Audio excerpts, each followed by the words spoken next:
प्रिय विद्यार्थियों, मैं doctor Usha Parnami, associate professor physics, government girls college Chomu. B Sc part second के पेपर सेकेंड गणितीय भौतिकी में हमने शुरू किया था यूनिट वक्र रेखीय निर्देश तंत्र, और अभी तक हम इसकी टर्मिनोलॉजी को पूरी तरह से डिफाइन कर चुके हैं कि वक्र रेखीय निर्देश तंत्र क्या होते हैं, किस प्रकार से इसमें इसके निर्देशांकों को डिफाइन किया जाता है, किस प्रकार से इसके पृष्ठों को डिफाइन किया जाता है, किस प्रकार से स्केल फैक्टर्स को, बेस वेक्टर्स को हम डिफाइन इसमें करते हैं, और किस प्रकार से हम वक्र रेखीय निर्देश तंत्र में हम ऑर्थोगोनलिटी की कंडीशन लगाते हैं, और किस प्रकार से हम ऑर्थोगोनल कर्वीलिनियर कोऑर्डिनेट्स में ग्रेडियंट, डाइवर्जेंस और कर्ल के मान निकालते हैं। और अब इनके विशिष्ट उदाहरणों के रूप में हम देख रहे हैं आज कार्तीय निर्देश तंत्र को, गोलीय ध्रुवीय निर्देश तंत्र क्या होता है और बेल निर्देश तंत्र क्या होता है, और उसमें किस प्रकार से हम इसके पृष्ठों को डिफाइन करते हैं, इसके कोऑर्डिनेट्स को डिफाइन करते हैं, स्केल फैक्टर्स निकाल सकते हैं, बेस वेक्टर्स निकाल सकते हैं, और उसके आधार पर इन निर्देश तंत्रों में ग्रेडियंट, डाइवर्जेंस और कर्ल के मान ज्ञात किए जाते हैं। यानी कि as an application of orthogonal curvilinear coordinate system हम देखने जा रहे हैं कार्टेशियन कोऑर्डिनेट सिस्टम को, सिलेंड्रिकल कोऑर्डिनेट सिस्टम को और स्फेरिकल पोलर कोऑर्डिनेट सिस्टम को।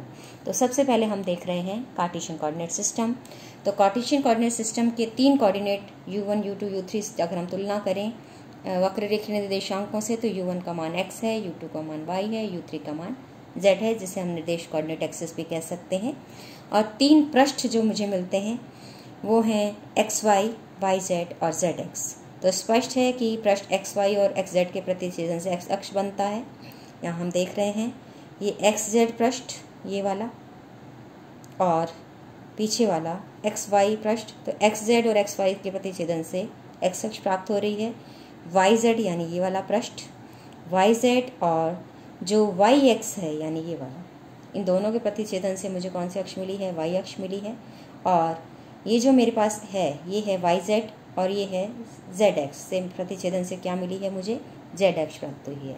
तो तीन पृष्ठों हैं मेरे पास xy, xz और yz। इन तीनों के प्रतिच्छेदन से परस्पर तीन अक्ष मुझे मिलते हैं x, y और z। ये हम कर्वीलिनियर से तुलना से स्पष्ट कर रहे हैं। तो इस प्रकार से जो अगर मैं एकांक सदिश की बात करूं तो E1 कैप को मैं लिख सकती हूँ i कैप, E2 कैप को लिख सकती हूँ j कैप और E3 को लिख सकती हूँ k कैप। तो इसलिए जब मैं जानती हूँ कि किसी भी लांबी वक्र रेखीय निर्देश तंत्र में मैं किसी सदिश a को कैसे लिखती हूँ, A1 E1 cap plus A2 E2 cap plus A3 E3 cap से लिखती हूँ, तो कार्तीय निर्देशांक पत्ती में क्या हो जाएंगे? A1 का मान AX, A2 का मान AY और A3 का मान AZ। और जो स्थिति सदिश है किसी बिंदु P का, वो मैं लिख सकती हूँ R = इस पर डिपेंडेंट है फलन किसका? x y z का। तो यानी A का मान मैं लिख सकती हूँ i cap AX plus j cap AY plus k cap AZ। तो dr का मान मैं व्यक्त कर सकती हूँ आंशिक अवकलन से x के साथ r का डिफरेंशियल इंटू dx, y के साथ r का डिफरेंशियल dy, z के साथ r का डिफरेंशियल dz। और चूंकि r का मान i cap x plus j cap y plus k cap z कार्तीय निर्देशांक पत्ती में लिख सकते हूँ, इसलिए कार्तीय निर्देशांक पत्ती में dr का मान हो जाएगा i cap dx plus j cap dy plus k cap dz। अब चूंकि मैं जानती हूँ कि कर्वीलिनियर कोऑर्डिनेट सिस्टम में डेल u1 जो है मेरे पास वो होता है आधार सदिश, और उसका जब हम मॉडुलस निकाल लेते हैं, यानी कि अगर मैं देखूँ तो आधार सदिशों को जब हम डिफाइन करते हैं तो बेस वेक्टर्स को मैं कर्वीलिनियर कोऑर्डिनेट सिस्टम में लिखती हूँ, तो मैं लिख सकती हूँ del r del uj summation over j, जहाँ j का मान मेरे पास ये bj के बराबर है, जहाँ j का मान कहाँ से कहाँ तक वेरी करता है? 1 2 से 3 तक। तो अब यहाँ uj की जगह अगर मैं कार्टेशियन कोऑर्डिनेट सिस्टम में जाना चाहती हूँ 1 लिख रही हूँ तो डेल u1 का मतलब x, और अगर मैं u2 लिख रही हूँ तो y, u3 लिख रही हूँ तो z। तो इस तरह से del r del x del r del y del r del z के मान अगर मैं इसके कंपैरिजन से यहाँ निकालती हूँ तो मुझे मिल जाता है, इन दोनों का तुलना करूँ तो डेल r डेल x का मान मिल जाता है i cap, del r del y का मान मिल जाता है j cap, del r del z का मान मिल जाता है k कैप। और ये सारे एक्चुअली क्या हैं? बेस वेक्टर्स हैं। तो बेस वेक्टर्स के मान मुझे क्या मिले? b1 b2 b3 के, जो कि हो गए bx by bz। क्या मान हो गए ये? i कैप, j कैप और k कैप। और इनका जो मॉडुलस है मैं जानती हूँ कि modulus of del r del uj summation over j कहलाता है स्केल फैक्टर, जिसे मैं hj से व्यक्त करती हूँ। तो h1 का मान हो जाएगा मॉडुलस b1 यानी कि i कैप का मॉडुलस यानी 1, h2 का मान यानी b2 का मॉडुलस यानी j कैप का मॉडुलस यानी 1, और S3 का मतलब B3 का मॉडुलस यानी k कैप का मॉडुलस कार्टेशियन कोऑर्डिनेशन के सिस्टम के हिसाब से 1। तो इस तरह से मुझे कार्तीय निर्देशांक पत्ती में पता चल गया कि स्केल फैक्टर्स के मान H1, H2, H3 के मान क्या हैं, 1 है, और E1, E2, E3 के मान भी मुझे मालूम है। और जब ये सब मान मुझे मालूम है तो मैंने डाइवर्जेंस, कर्ल और ग्रेडियंट तीनों मैंने कर्वीलिनियर कोऑर्डिनेट सिस्टम में निकाल ली हैं, उनमें मैं मान रख देती हूँ। तो कार्तीय निर्देशांक पत्ती में मुझे पता लग जाते हैं कि क्या मान होंगे ग्रेडियंट के। तो ग्रेडियंट का मान जब मैंने E1 का मान रखा तो I कैप हो गया, H1 का मान 1 है, del phi del U1, U1 की बजाय x हो गया। E2 कैप का मान J कैप है, H2 का मान 1 है, डेल फाई डेल U2 की जगह डेल फाई डेल Y हो गया। E3 का मान K कैप, S3 का मान 1, डेल फाई डेल U3 की बजाय Z हो गया। इसी तरह हम डाइवर्जेंस में भी H1, H2, A1, A2, A3 के मान रखते हैं तो मुझे डाइवर्जेंस ऑफ A मिल जाता है, चूँकि ये तीनों ही 1 है। तो ये डेल डेल U1 की बजाय डेल डेल x हो गया। A1 का मान आपके पास AX हो गया, H1, H2 1 है तो del del x of AX। इसी तरह ये डेल डेल Y, A2 का मान आपके पास AY है, ये दोनों मान 1 है तो del del Y of AY। Del del U3 का मान डेल Z, A3 का मतलब AZ, H1, H2 1 है तो ये डाइवर्जेंस ऑफ A का मान मुझे कार्टेशियन कोऑर्डिनेट सिस्टम में मिल जाता है। इसी प्रकार कर्ल का मान मैं जानती हूँ 1/H2 H3, ये पूरा एक मैट्रिक्स फॉर्म में मुझे मिलता है। यहाँ पे पुनः मैं H1, H2, H3 के मान चूँकि 1 है, E1 I cap, E2 I J cap और ये K cap, del del X, del del Y, del del Z। तो इस तरह से मुझे कर्ल का मान भी कार्टेशियन कोऑर्डिनेट सिस्टम में मिल जाता है, जो एक मैट्रिक्स के फॉर्म में मैं व्यक्त कर सकती हूँ। अब दूसरा हम कोऑर्डिनेट सिस्टम जो समझने चाह रहे हैं वो है कर्वीलिनियर कोऑर्डिनेट के एग्जाम्पल के रूप में, वो है सिलेंड्रिकल कोऑर्डिनेट सिस्टम। तो सिलेंड्रिकल कोऑर्डिनेट सिस्टम में जो मैं निर्देशांक लिखती हूँ किसी बिंदु P के, वो लिखे जाते हैं रो फाई Z से, यानी कि U1 का मान रो, U2 का मान फाई और U3 का मान Z। और जो 3 पृष्ठ हम व्यक्त करते हैं, पहला पृष्ठ है आपका रो इज इक्वल टू C1 पृष्ठ, ये एक बेलनाकार पृष्ठ है जो Z अक्ष के सापेक्ष क्या होता है, सममित होता है। यहाँ C1 कांस्टेंट है जिसका मान ग्रेटर देन 0 है। तो यहाँ पर अगर हम देखें तो ये सिलेंड्रिकल, यहाँ पर हमने इस फिगर में ये सिलेंड्रिकल जो ब्लू शेडिंग मैंने दिखाई है, ये आपके पास सिलेंड्रिकल पृष्ठ है जो कि रो इज इक्वल टू C1 से हम दिखा रहे हैं। और दूसरा पृष्ठ है phi is equal to C2 पृष्ठ, ये अर्ध समतल पृष्ठ है जो Z अक्ष से गुजर रहा है और X अक्ष से फाई कोण बनाता है। यहाँ पर ये जो शेडिंग वाला ब्लैक दिखा रखा है, यहाँ पे ये वाला एरिया, ये शेडेड आपको दिख रहा है, जो ये शेडेड है। और ये हम देख रहे हैं कि ये जो प्लेन है ये Z अक्ष से पारित प्लेन है और X अक्ष से कितना कोण बना रहा है, फाई कोण बना रहा है। और कौन से तल पे बना रहा है, XZ तल से, इस तल से कितना कोण बना रहा है, फाई कोण बना रहा है, ये प्लेन, ये वाला प्लेन। तो ये जो अर्ध समतल प्लेन है ये दूसरा प्लेन है मेरा, जिसे मैं phi is equal to C2 से व्यक्त कर रही हूँ। और C2 कांस्टेंट का मान कहाँ से कहाँ वेरी कर रहा है, 0 से 2 पाई के बीच, यानी ये पूरा पृष्ठ इसके चारों ओर यहाँ घूम सकता है। तो इसलिए फाई का मान 0 से 2 पाई के बीच वेरी कर रहा है। तीसरा पृष्ठ है मेरा Z is equal to C3 पृष्ठ, जो Z अक्ष के लंबवत XY तल के समांतर है। यहाँ पर हमने दिखा रखा है, यहाँ पर Z का मान इस पर नहीं बदलेगा, इस पूरे को मैं ले सकती हूँ तो ये मान वेरी करेगा 0 से। ये जो C3 का मान है Z अक्ष के लंबवत XY तल के समांतर तल है, यहाँ दिखा रखा है हमने, ये रेड शेडिंग हमने इसकी दिखा रखी है जो बिंदु P से गुजर रहा है।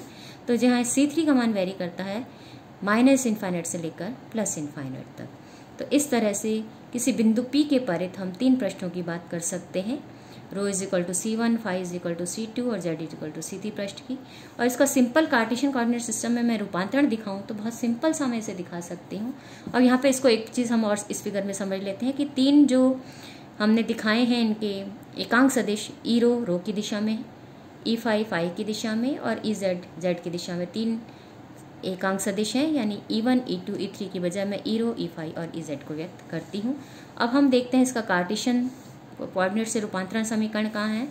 तो हमें ये दिखता है कि ये x अक्ष है, तो rho is equal to x is equal to rho cos phi हो गया, क्योंकि इसका हम लंब खींचेंगे तो ये कॉस कंपोनेंट देगा, ये साइन कंपोनेंट, और साइन कंपोनेंट y दिशा में जाएगा तो y is equal to rho sine phi हो गया, और z तो z के तुल्य आ ही रहा है। तो इस प्रकार से हम कार्तीय निर्देशांकों से रूपांतरण समीकरण का लिख सकते हैं। तो इसी आधार पर जब मैं इसको कन्वर्ट करती हूँ स्थिति सदिश को बेलनीय निर्देश तंत्र में, तो r को क्या लिख सकती हूँ, किसी बिंदु P के स्थिति सदिश को i cap rho cos phi plus j cap rho sine phi plus k cap z। यहाँ हमने सिर्फ x y z की जगह रिप्लेस किया है। अब मैं कर्वीलिनियर कोऑर्डिनेटेड सिस्टम के आधार पर अगर मैं तुलना करूँ तो स्केल फैक्टर भी निकाल सकती हूँ, बेस फैक्टर भी निकाल सकती हूँ। और अगर मुझे स्केल फैक्टर पता है तो मैं आपके पास ग्रेडियंट, डाइवर्जेंस, कर्ल सभी के मान बता सकती हूँ। तो यहाँ से सबसे पहले स्केल फैक्टर आप जानते हैं, मॉडुलस लेते हैं तो स्केल फैक्टर बन जाता है, और अगर मॉडुलस नहीं लिया जाता तो वो बेस फैक्टर होता है।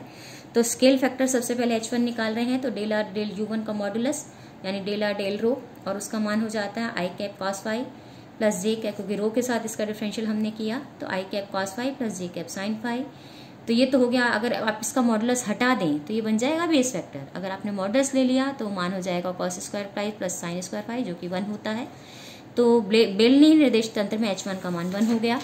अब हम मान निकालते हैं H2 का, तो H2 का मान डेल आर डेल U2 यानी डेल आर डेल फाई, तो फाई के सापेक्ष डिफरेंशियल करते हैं तो कॉस फाई का ये माइनस साइन फाई रो है ही, plus j cap sine phi का करते हैं तो cos phi rho as it is. पुनः अब इसका अगर मॉडुलस नहीं लिया है तो बेस फैक्टर है, अगर मॉडुलस ले लिया है तो स्केल फैक्टर है। तो स्केल फैक्टर H2 मुझे मिल जाता है रो स्क्वायर, इसका स्क्वायर कर दिया sine square phi plus rho square cos square phi, पुनः रो स्क्वायर कॉमन तो cos square plus sine square 1 होगा, तो रो स्क्वायर का अंडर रूट रो, यानी H2 का मान रो मिल गया मुझे। अब H3 का मान डेल आर डेल U3 यानी कि डेल आर डेल Z यानी के कैप का मान 1 हो जाएगा मॉडुलस। तो इस प्रकार से ये मुझे H1 H2 H3 के मान 1 रो और रो 1 मिल गए हैं मुझे। और वेक्टर ए को मैं बेल निर्देश तंत्र में क्या लिख सकती हूँ, e rho cap a rho plus e phi cap a phi plus e z cap a z. तो बेल निर्देश तंत्र में जब मैं ग्रेडियंट का मान निकालती हूँ तो E1 की जगह ई रो हो जाता है, H1 का मान 1 है, और यहाँ पर चूंकि फाई को मैं एंगल के रूप में ले रही हूँ इसलिए यहाँ जो मैंने ग्रेडियंट निकाला है वो किसी स्केलर फलन f का निकाल रही हूँ मैं। तो डेल एफ डेल U1 की जगह डेल एफ डेल रो हो गया, E2 कैप की जगह ई फाई, H2 की जगह रो, डेल डेल U2 की बजाय डेल डेल फाई, ये अदिश जिसका हम ग्रेडियंट निकालने जा रहे हैं। तो E3 की जगह ई जेड और S3 की जगह 1 है, और U3 की जगह Z रख दिया, तो e z cap del del Z of F। तो इस तरह से ग्रेडियंट का मान मैं बेलनी निर्देश तंत्र में निकाल सकती हूँ। इसी तरह डाइवर्जेंस में भी मैं H1 H2 और A1 A2 A3 के मान रखती हूँ।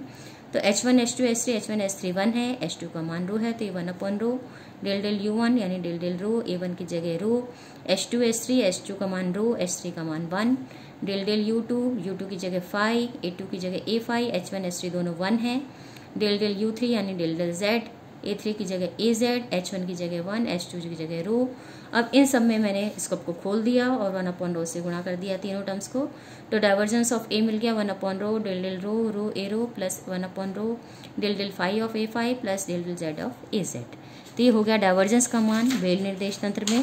अब हम इसी तरह कर्ल का मान निकालते हैं बेल निर्देश तंत्र में। तो पुनः H1 H2 H3 A1 A2 A3 और del U1 del U2 U3 के मान रख देते हैं। 1 upon H1 H2 H3 1 upon रो, H1 का मान 1, E1 की जगह ई रो कैप, H2 की जगह रो, E2 की जगह ई फाई कैप, H3 का मान 1, E3 की जगह e z cap, del del U1 की बजाय डेल डेल रो हो गया, U2 की बजाय फाई, U3 की जगह Z रख दिया है, H1 का मान 1, A1 का रो, H2 का रो, A2 का ए फाई, A3 का ए जेड हो गया और H3 का मान 1। ये सब रखने पर मुझे ये कर्ल का मान मिल जाता है सिलेंड्रिकल कोऑर्डिनेट सिस्टम में। अब तीसरा जो मुझे एग्जाम्पल के रूप में वक्र रेखीय निर्देशांतर के रूप में एग्जाम्पल के रूप में देखना है वो है गोलीय ध्रुवीय निर्देश तंत्र। तो गोलीय ध्रुवीय निर्देश तंत्र का अगर हम कार्टेशियन से संबंध देखें तो हम कैसे डिफाइन करते हैं बिंदु P के कोऑर्डिनेट्स को r थीटा फाई से। तो U1 को r, U2 को थीटा, U3 को फाई मान लिया है। तो वेक्टर ए को मैं कैसे लिखूंगी, e r cap a r plus e theta cap a theta plus a phi cap a phi के रूप में, e phi cap a phi के रूप में। अब कार्तीय निर्देशांक अंकों से मैं संदर्भ निकालती हूँ। तो इस बिंदु O से जो स्थिति सदिश है P का वो स्थिति सदिश R हो गया। ये Z से कितना कोण बना रहा है, थीटा। अब हमने P से XY तल पे लंब डाला तो वो PN हो गया। अब इस N बिंदु से हमने XY तल में X अक्ष पे भी लंब डाल दिया, Y अक्ष पे भी लंब डाल दिया है। और ये जो O से कोण X अक्ष से कोण बनाता है, ये जो हमने प्रोजेक्शन डाला और इसको जब ओरिजिन से मिलाया तो हम साफ देख पा रहे हैं कि ये PS के इस बिंदु से जब हमने Z अक्ष पे लंब डाला है बिंदु P से तो PS के तुल्य है। और PS अगर मैं यहाँ से कंपैरिजन करूँ तो ये है आपके पास जो यहाँ पर जो R का कंपोनेंट बनेगा Z के साथ, चूंकि वो थीटा कोण बना रहा है तो ये Z इजिकल टू जो हो जाएगा वो आपके पास ये जो कोण बनेगा ये R कॉस थीटा हो जाएगा, तो ये R साइन थीटा हो जाएगा। तो Z का मान हो गया R कॉस थीटा और ये जो इसके लंब कंपोनेंट है ये वाला कंपोनेंट यानी ON जो प्रोजेक्शन हो रहा है ये हो गया R साइन थीटा। अब R साइन थीटा का चूंकि ये जो सदिश है ये X अक्ष से फाई कोण बना रहा है इसलिए X अक्ष का मान क्या हो जाएगा, R sine theta cos phi और ये R sine theta sine phi, क्योंकि ये लंबवत घटक हो जाएगा फाई के साथ और ये इसका ये लंब घटक y दिशा में और x दिशा में कोसाइन कंपोनेंट। तो ये संबंध क्या आ जाते हैं कार्तीय निर्देशांकों से, r cos sine theta cos phi और r sine theta sine phi और z is equal to r cos theta. तो ये है गोलीय का कार्तीय निर्देशांक तंत्र से संबंध। अब चूंकि आर मुझे मालूम है, अब सबसे पहले हम पृष्ठ भी डिफाइन कर लेते हैं। तो एक पृष्ठ है are is equal to C1 जो कि गोलीय पृष्ठ है जिसका केंद्र क्या है, O है। और अगर ये आर C1 का मान 0 हो जाए तो ये बिंदु में कन्वर्ट हो जाएगा, यानी कि जो पूरा गोलाकार पृष्ठ है वो है एक पृष्ठ जो कि मुझे are is equal to C1 से मैं व्यक्त कर रही हूँ। दूसरा है theta is equal to C2 जो कि जेड अक्ष के सापेक्ष एक थीटा कोण पर शंक्वाकार पृष्ठ है, यानी कि एक तरह से हम इसको इस रूप में जेड अक्ष के, ये जेड अक्ष चल रही है तो ये थीटा कोण बन रहा है, ये बिंदु O है, ये बिंदु P है। तो ये शंक्वाकार जो पृष्ठ है ये आपका दूसरा पृष्ठ है जो जिसका शीर्ष कहाँ है, ऊपर स्थित है। और C2 अगर ये 0 हो जाए C2 का मान तो ये किस में बदल जाएगा, जेड अक्ष के रूप में बदल जाएगा। तो थीटा का मान कहाँ से कहाँ वेरी करता है, 0 से पाई के बीच वेरी करता है।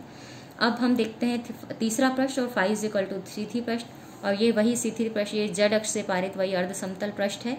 और ये इससे कितने कोण पर स्थित है, एक्स अक्ष से फाई कोण पर स्थित है, ये आपको दिख रहा है यहाँ से, ये पृष्ठ है। और ये इससे कितना कोण बना रहा है, फाई कोण बना रहा है। और फाई का मान कहाँ से कहाँ वेरी करेगा, 0 से 2 पाई तक। तो ये 3 पृष्ठ इसमें हम बना सकते हैं जिनसे मिलकर 3 कोऑर्डिनेट्स आर थीटा फाई का निर्माण होता है। अब चूंकि आर का मान मैं देख चुकी हूँ, इन कार्टेशियन कोऑर्डिनेट से संबंध में देख चुकी हूँ, तो इसलिए वेक्टर आर को मैं लिख सकती हूँ किस रूप में, r sine theta cos phi i cap plus r sine theta sine phi j cap plus r sine theta k cap के रूप में। और अगर स्केल फैक्टर्स में डिफाइन करूं तो वही डेल आर डेल यू आई के द्वारा। अगर बेस वेक्टर कहूंगी तो ये मॉडुलस नहीं निकालूंगी, क्योंकि बेस वेक्टर बी आई को मैं किस तरह से लिखा सकती हूँ, बेस वेक्टर अगर मैं लिखना चाहूँ तो पहले भी हमने लिखे हैं, तो बेस वेक्टर हो जाएगा डेल आर डेल यू आई, जहाँ आपके पास आई का मान वापस वहीं कहाँ से कहाँ वेरी का आएगा, 1 2 3, यानी इसका मॉडुलस नहीं लेते हैं तो ये बेस वेक्टर बन जाता है, इसका मॉडुलस ले लिया जाता है तो ये स्केल फैक्टर बन जाता है। और ग्रेडियंट डाइवर्जेंस 5 निकालने के लिए मुझे स्केल फैक्टर्स की जरूरत होती है, तो इसलिए H1 का मान मैं निकालूं तो डेल आर डेल U1, यानी डेल आर का डिफरेंशियल किसके साथ, आर के साथ। तो इस इक्वेशन से हम आर का डिफरेंशियल आर के साथ करते हैं, तो यहाँ बन जाएगा sine theta cos phi i cap sine theta sine phi j cap plus cos theta j cap. इसका हम लेते हैं मॉडुलस निकालना है, इसलिए sine square theta cos square phi sine square theta plus sine square phi. Overall यहाँ बन गया sine square theta cos square phi plus sine square theta sine square phi plus cos square theta. इन दोनों में से sine square theta common, cos square phi plus sine square phi, यहाँ पे cos square theta है ही, तो ये मान हो गया 1। तो इधर से बच गया sine square theta plus cos square theta, ये पुनः मान क्या हो जाएगा 1, यानी H1 का मान मुझे मिल गया 1 के बराबर। अब H2 का मान डेल आर डेल U2 यानी डेल आर डेल थीटा, तो इसको हम थीटा के साथ डिफरेंशियल करते हैं। तो फर्स्ट टर्म मुझे क्या देगी, साइन थीटा का डिफरेंशियल कॉस थीटा, तो r cos theta cos phi i cap plus cos theta का जो डिफरेंशियल है वो हो जाएगा, साइन थीटा का जो डिफरेंशियल है वो हो जाएगा कॉस थीटा पुनः, तो ये r cos theta cos phi j cap और कॉस थीटा का माइनस साइन थीटा डिफरेंशियल, तो r minus sine theta k cap. अब इस चूंकि पूरे मुझे इसका मॉडुलस निकालना है स्केल फैक्टर के लिए, तो under root r square cos square theta cos square phi plus r square cos square theta sine square phi plus r square sine square theta. अब पुनः यहाँ पर r square cos square theta इन दोनों terms में common, तो cos square phi plus sine square phi plus r square sine square theta, पुनः ये मान 1 है, इन दोनों में आर स्क्वायर कॉमन, तो are square cos square theta plus sine square theta का अंडर रूट यानी अंडर रूट आर स्क्वायर, यानी H2 का मान मुझे मिल जाता है आर।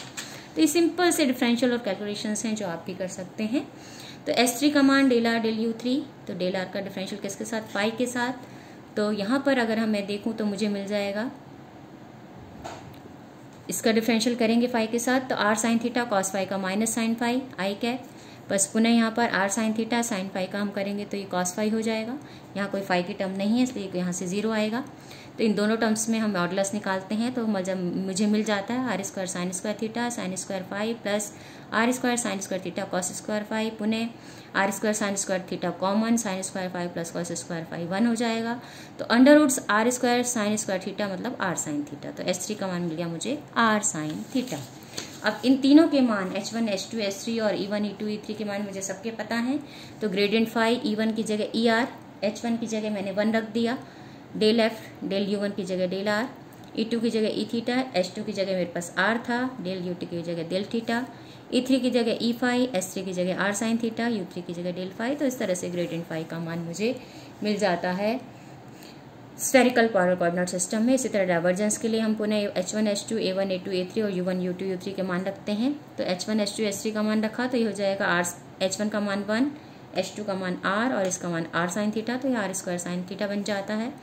ये U1 की जगह डेल डेल R, A1 की जगह AR, H2 की जगह मेरे पास R और H3 की जगह R साइन थीटा, तो R स्क्वायर साइन थीटा हो गया ये। U2 की जगह डेल थीटा, A2 की जगह A थीटा, H3 की जगह R साइन थीटा और H1 की जगह 1, तो ये बन जाएगा A theta R sine theta. Differential किसके साथ? डेल डेल थीटा के साथ। यहाँ हो गया डेल डेल U3 यानी डेल डेल फाई, A3 की जगह A फाई, H1 की जगह 1 और H2 की जगह R। अब इस सब को मैंने ब्रैकेट को खोल के R स्क्वायर साइन थीटा से गुणा कर दिया है। तो फर्स्ट टर्म में मैं देख रही हूँ क्योंकि R डिपेंडेंट टर्म है तो थीटा बाहर आके कट सकता है, तो ये बन जाती है 1/r square del del R square AR, यानी ये टोटली टर्म फर्स्ट टर्म में देख रही हूँ टोटली R डिपेंडेंट आ रही है। और सेकेंड टर्म में अगर मैं देखूँ तो आपके पास यहाँ से एक R कटेगा, एक R बच जाएगा, तो यानी 1/r sine theta del del theta sine theta A थीटा, क्योंकि ये थीटा डिपेंडेंट टर्म है इसलिए यहाँ से थीटा को मैं बाहर नहीं ले सकती हूँ।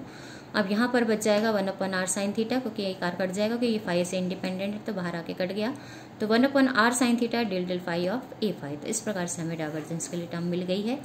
अब इसी तरह कर्ल के लिए भी हम H1 H2 H3 E1 U1 A1 इन सब के मान रखते हैं।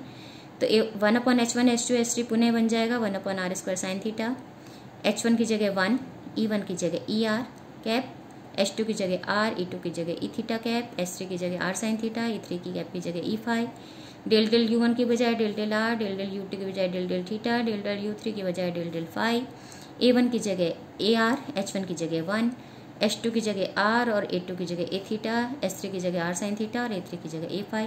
तो ये पूरी मैट्रिक्स में हमने इसको रिप्लेस करके हम कर्ल का मान निकाल सकते हैं सिलेंड्रिकल पोलर कोऑर्डिनेट सिस्टम में। तो इस प्रकार से हम जो तीनों कोऑर्डिनेट सिस्टम हैं कार्टेशियन, सिलेंड्रिकल और स्फेरिकल पोलर, उसमें हम अपने किस प्रकार से निर्देशांक को डिफाइन करते हैं, किस प्रकार से पृष्ठों को डिफाइन करते हैं, यूनिट वेक्टर्स को डिफाइन करके स्केल फैक्टर्स के मान निकालते हैं हमारे स्थिति सदिश को डिफाइन करके, और स्केल फैक्टर्स को यूज़ करते हुए किस प्रकार से हम ग्रेडियंट डाइवर्जेंस कर्ल के मान हम इस तीनों कोऑर्डिनेट सिस्टम में निकालते हैं, ये हमने आज देखा है। धन्यवाद।